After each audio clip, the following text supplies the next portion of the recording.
Hey everyone, in this video I'll show you how to embed Spline in websites. If you've created an interactive three-dimensional scene and want to display it on your website, portfolio, landing page, or online store, Spline makes the process surprisingly simple. In this guide, I'll walk you through everything step by step in 2026. First, make sure your Spline project is complete and working properly.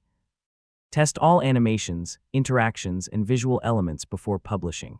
This helps avoid issues after embedding the scene on your website. Next, click the Publish button inside Spline.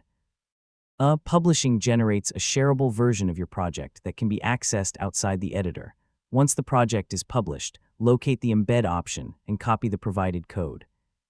This code is what allows your website to display the interactive Spline scene. Now go to your website builder or code editor.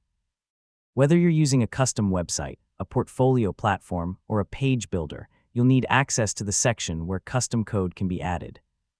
Next, paste the Spline embed code into the desired section of your web page. After saving your changes, the scene should appear directly on the page. Before publishing your website, test the embedded scene on desktop and mobile devices. This helps make sure the design loads correctly and remains responsive.